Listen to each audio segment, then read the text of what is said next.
So BORSTAR, that's what it's called BORSTAR, right? Yes. So what's that process like? So you did your 2 years of, all the bureaucracy stuff that you have to go through. Cause like you probably Yeah. felt like, hey, I could just go straight into this. Yeah, I wanted to, man. Trust me. I was like, I don't want to do this. Like, as much as I love the Border Patrol job, like my mind was set on the special operations teams because one, my fallen brother talked to me about it, and I wanted to kind of honor his memory. Yeah. But two, I'm used to running and gunning. I'm used to this high pace, like let's get into some shit and let's see it. And so I was chomping at the bit for that 2 years to be done so I can try out. And so, as I'm doing the Border Patrol work, I'm at home training for BORSTAR selection because I know it's coming around the corner. You have to fill out a memo. You have to put in for it's called a pre-academy. So it's like the academy before the academy. And that's so your sector can really identify whether you're ready for it or they can prep you for it because they want more special operations dudes in the unit. And so I put in my memo. I went to the pre-academy, and from there you have to pass the PT test, the run, everything. What's the test like? Because it's basically a conditioning test. Like what Yeah. is So that? for Borsar, it's a push-up, sit-up, run, pull-up, right? So your push-ups, just like the military, sit-ups, run, but the difference is they have pull-ups. Not the regular army doesn't do pull-ups, but special operations rangers we do pull-ups. So that's all the same, and the times are a lot less than what the special operations version of the PT test is. So it's not challenging for me at that point. The other things for Borstar is the 250-meter swim under a certain amount of time. So that's a kind of you have to be a decent swimmer to make that time, and not incredible. You just got to be decent enough to get through that. And then the last thing they do is a litter carry, which is carrying a patient as a team, as a cohesive unit for a long period of time. And the way you accomplish that is having a good rotation. So Mhm. you're not burning out your hand, your shoulder, and you rotate around the patient and you have probably two or three kind of people standing by. So is that like dragging? Are you dragging? No, Are it's you carrying them off the carrying? ground in a litter basket. Oh, And okay.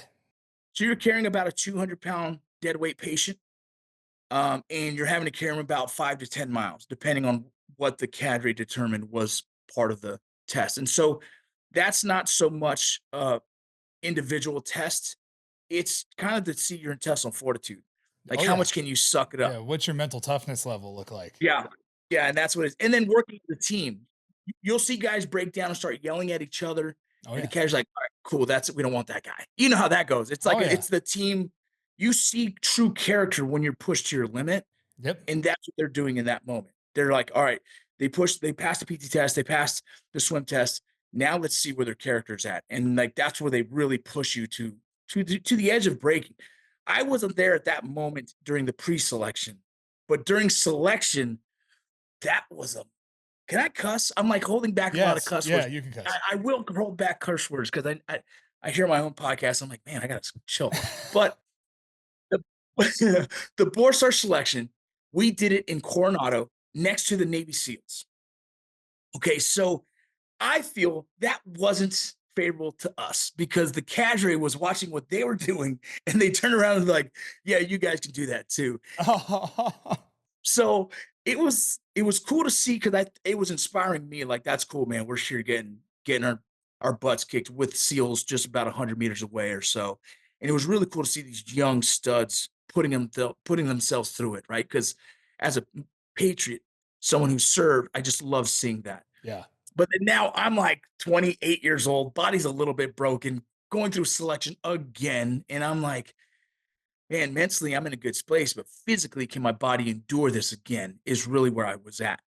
And so the Borstar selection could go from 18 to 20 something days. It really just depends on how many people or what the attrition rate is at the time, and based on the training that they had already set forth for us. In this selection, it was nothing more than just the sand everywhere you can think of. It was just like I don't know if they I don't know if the professional football does it, but in high school it was like hell week, right? Where they're like, let's just see how much we can kick Oh, their the butt. two-a-days, yeah, the two-a-days they don't do real two-a-days anymore. Like when I'm sure you went through them when you 2 full padded practices. That's Yeah. how it was for us in high school and college. I mean, we had 2 full padded practices for a month. And it Yeah, was exactly. awful. So for me in high school, I was like, I don't know if I can make it. And they're like, you might quit. I'm like, okay. So I got through the whole hell week in football. And it's the same mentality when you go to like the special operations selection. You're like, I have no idea if I'm going to be able to make it. Like, I don't know. I've never quit, but I don't know where my threshold is for quitting, but I know we all have one. And I'm curious if this is going to be the place where I finally say I quit. But the crazy thing about threshold is, because I just want people to understand that, like, people like us, we didn't just start with that threshold. Like, you had to like, every time you don't quit, you raise your threshold. And then, so every time you just keep stacking and you build that foundation so that like, and then it works the opposite way too. Every time that you quit, it gets easier to quit the next time. Dude, that's a great way of putting it, because my first version of that was high school hell week. Yeah. Those crazy 2-a-days, miserable. Version, yeah. And so my next version for that was, I was like, man, I'm proud of myself, man. I got through this. And my next version again for me was basic training Army.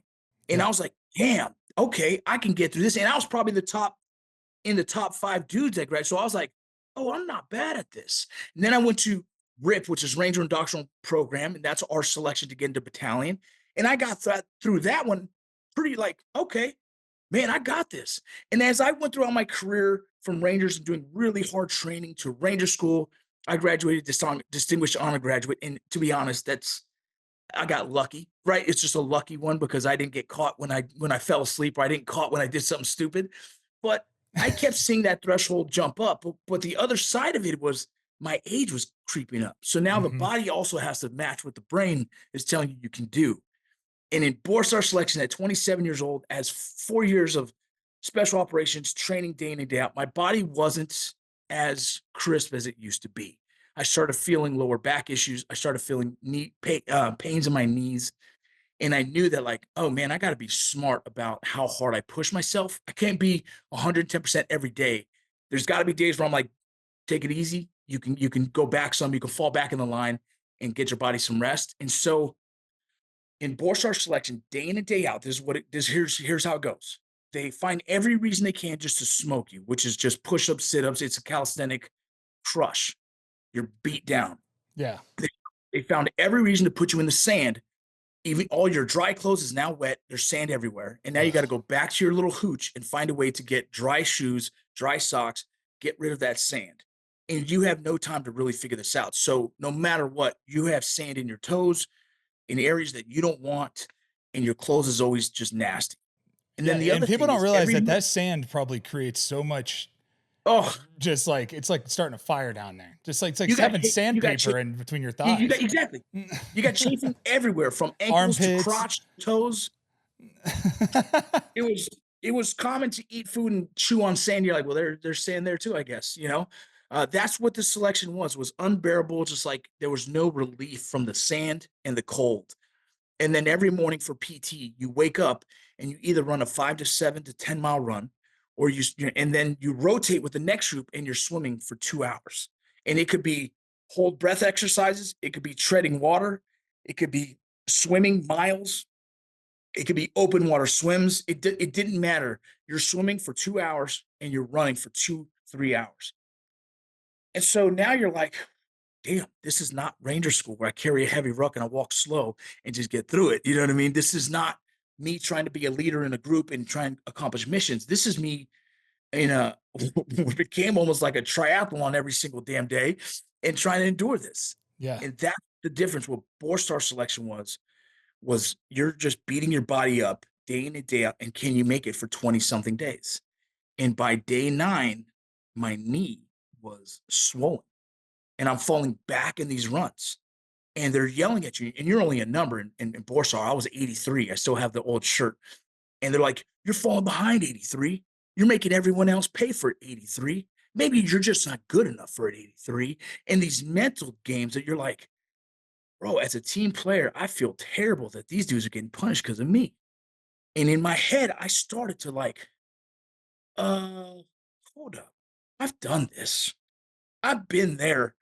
Who am I trying to prove? And I started going down this downward cycle of talking myself into quitting, which I've never in my life found myself in that moment. I was like, yeah, I'm getting old. Yeah, my knees hurt. Like, I don't need to prove myself to anyone. And I got so close to saying I quit that I started tearing up. Like I was fighting myself. Yeah. And I'm like, "What are you doing, bro?" And I don't know what it was, but somehow I was able to like, "No, you quit when your knee blows up and breaks, and now you have a good excuse for a surgery." That's the moment where it's okay to quit. When you no joke have to go get that knee redone is the only excuse you get. Because I couldn't tell my father in his eyes like I quit. I could not, dude. Still to this day, I cannot look that man in the eye and be like, you know, I get emotional thinking about that because my father means so much to me, and I never wanted to give him an excuse to look down upon me as that he didn't raise a man. You know what I'm Y- saying? Yep. And so that was my biggest one. And then my kids. Like I couldn't tell my kids that dad quit. Like, no, I have a vision of them sitting in front row watching me receive my award, graduate for whatever it is, and they're proud of me. And so those two thoughts were like, you're not quitting. And I was so grateful that I was able to talk myself out of that moment because I was looking for excuses. I Yeah. was looking for something to say quit. That's human nature. That's like, Yeah. that's human nature, is to find excuses to quit anything. It doesn't matter what it is. When things get hard, the first thing your mind will, first thing it says is like, "I'll find a way out of this." Try to get, like, we got to find a way out of this. And then Oh yeah. when your body's falling apart and it hurts and you wake up and you're crawling around, I know how that feels. Just to wake up and crawl to the shower every morning and then get up and go do it again, you know? And it was just like day after day. But I always used to say the cost of regret is way higher. Like that, it's so much more expensive than you could ever imagine because once it's gone, it's gone. You know what I mean? You can Yeah. never go back and do it again because if you go back, you can't go back. So there is no, you have to treat every day like it's going to be the last day. So like, that's how I used to think in football, and it cost me sometimes because I just rip something and tear something or, whatever, because I would just push myself to the absolute limit. You have to be smart sometimes. But at the end of the day, it was like, hey, how can I like preach this to my teammates if I'm not willing to do it? Like I got to show that I'm willing to go out there every single day and go as hard as I possibly can every single day. And that was just, it took a toll on me. And